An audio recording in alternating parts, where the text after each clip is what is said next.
किसी ने एक बात कही थी कि किसी भी परिस्थिति में भगवान से भरोसा नहीं उठने देना। वह रात में पेड़ की टहनियों पर सो रहे परिंदों को नहीं गिरने देता, तो तुम्हें कैसे गिरने देगा। बस भरोसा रखो, सही वक्त आने पर तुम्हें तुम्हारी उम्मीद से ज़्यादा ही मिलेगा। ये विश्वास एक ऐसी चीज़ है जो इंसान के जीवन में सब कुछ इंसान को दिला देती है, चाहे वो अर्थ हो, धर्म हो, काम हो, मोक्ष हो, किसी भी चीज़ की प्राप्ति इंसान को करा देती है। यदि हम विश्वास करके उन परम पिता के श्री चरणों पे आश्रित होके चलें तो अपने जीवन को बहुत ज़्यादा सार्थक कर सकते हैं और हमसे जो जो लोग जुड़े हैं उनका जीवन भी सफल कर सकते हैं। हम कभी कभी अपनी जो विषम परिस्थितियां होती हैं उन विषम परिस्थितियों के चक्कर में अपने प्रभु के ऊपर से वो विश्वास ही खो देते हैं। लेकिन मैं कहना चाहूँगी उनसे जिनके रब से रिश्ते गहरे होते हैं, जिनके रब से रिश्ते गहरे होते हैं, उनके आज और कल दोनों सुनहरे होते हैं।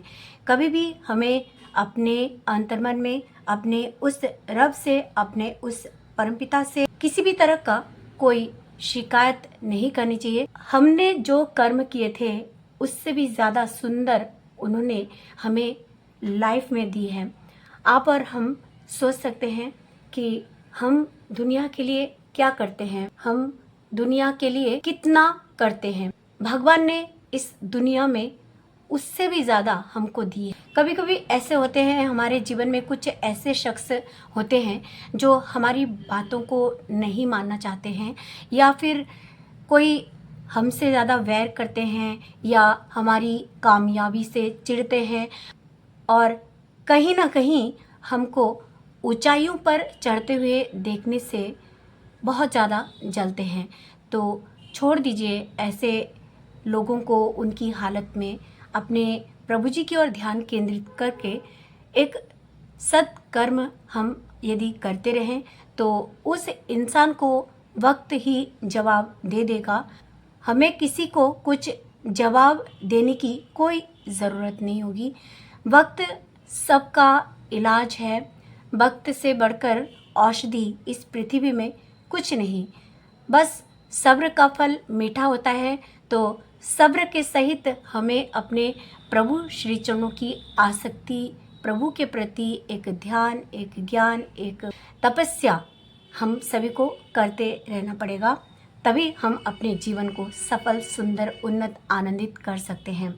पकड़ लो हाथ प्रभु मेरा, जगत में भीड़ भारी है, कहीं मैं खो ना जाऊं, जिम्मेदारी ये तुम्हारी है। अगर हमने अपने प्रभु को ये कह दिया तो ईमानदारी से वो भी हमारा हाथ पकड़ेंगे और हम कहीं खो ना जाएं। इस उम्मीदों के इस शहर में हम कहीं खो ना जाएं, बिखर ना जाएं, टूट ना जाएं। वो हमें इन सभी परेशानियों को झेलने नहीं देंगे यदि हमने सच में उन श्री चरणों पे अपने जो कर्म है, अपनी जो आत्मा है, अपना जो जीवन है वो हमने यदि समर्पित किया है तो हमें कोई भी कष्ट प्रभु जी होने नहीं देंगे। कितने ही कष्ट क्यों ना मिले, खुश हम रह लेंगे। कितने ही कष्ट क्यों ना मिले, खुश हम रह लेंगे। रोए तो आपकी गोद मिले प्रभु, रोए तो आपकी गोद मिले, फिर हम सब कुछ सह लेंगे। अपने प्रभु जी से इस तरह की प्रार्थनाएं यदि हम लोग करें तो देखिएगा जीवन में कुछ उतार चढ़ाव हमारे आते हैं और उनको हम अनुभव भी करते हैं कि हमारे इस परिस्थिति में हमारे प्रभु जी ने हमारे साथ ये किया है। कभी कभी हम अपने जीवन में किसी व्यक्ति के ऊपर बहुत ज़्यादा क्रोधित हो जाते हैं। तो कहना चाहूँगी ऐसे व्यक्ति के ऊपर क्रोधित ना हो। क्रोध एक ऐसी ज्वलंत कोयला है जो सबसे पहले हमारे स्वयं के हाथों को नुकसान पहुंचाएंगे। क्रोध की जो अग्नि होती है वो सबसे पहले वो हमें नुकसान करती है, उसके बाद ही वो किसी और का नुकसान करती है। इसलिए इस नुकसान से हम हमेशा बचें। इसके लिए ज़्यादा से ज़्यादा अपने आप को प्रभु श्री चरणों से जोड़े रखें और हम सभी यदि नाम ध्यान की मात्रा बढ़ा दे, पूरे दिन में यदि सतनाम का जप करते रहें, पूरे दिन में हर कार्य के अंदर, जैसे कोई कार्य हम कर रहे हैं, खाना बना रहे हैं, कपड़े धो रहे हैं, स्नान कर रहे हैं, नाम जप करते रहें। नाम जप करते करते सारा कार्य हम कर सकते हैं और उसके बाद देखिएगा कितना सुंदर रिजल्ट हमारे जीवन में होता है, हमें मिलता है। और जो हमें चलने के कायदे, चलने के नियम हमें सिखा दे, तो हम समझेंगे कि वो ही हमारे मालिक हैं, वो ही हमारे परमपिता हैं और वो ही हमारे सर्वो सर्वा हैं। हम अपने जीवन को किस तरह से बलि दे रहे हैं, ये बहुत इम्पॉर्टेंट बात है। जिस तरह का जीवन हम बलि देंगे, निश्चय ही उसी तरह का जीवन हमें लाभ होगा। यदि हमने प्रेम के लिए जीवन दान किया है तो हमें प्रेम का जीवन लाभ भी होगा।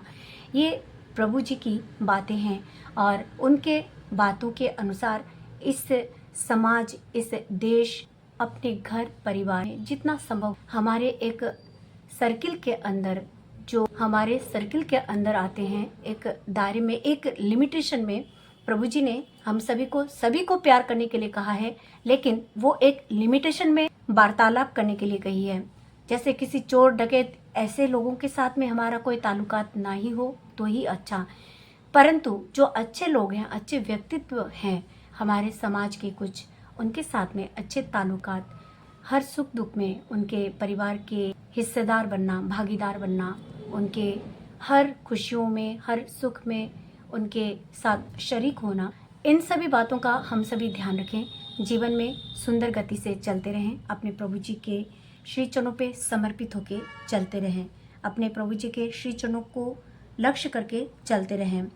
तो यही कहना चाहूँगी, जिनके रब से रिश्ते गहरे होते हैं उनके आज और कल दोनों सुनहरे होते हैं। यदि हम अपने आज और कल को सुनहरा बनाना चाहते हैं तो अपने उस रब से, अपने उस मालिक से, अपने उस सद्गुरु से, अपने उस भगवान से ताल्लुकात गहरे रखें, तो ही हम अपने आज को और अपने कल को, अपने भविष्य को सुखद और सुनहरा और उज्ज्वलित कर सकते हैं।